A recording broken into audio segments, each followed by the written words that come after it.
one of these is a lead gen opportunity, obviously, but every one of these is also a gig getting opportunity. Does that make sense, everybody?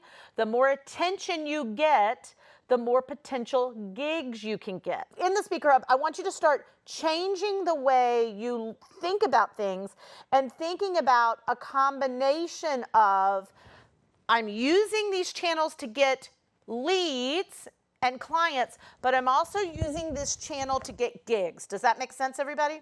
The social pieces of this Speaker Hub and the channels is an amazing place to get gigs. So one of my posts on TikTok had a woman who direct messaged us, and she has booked me for a speaking gig in Florida in February, in which they are partially paying me and allowing me to make an offer.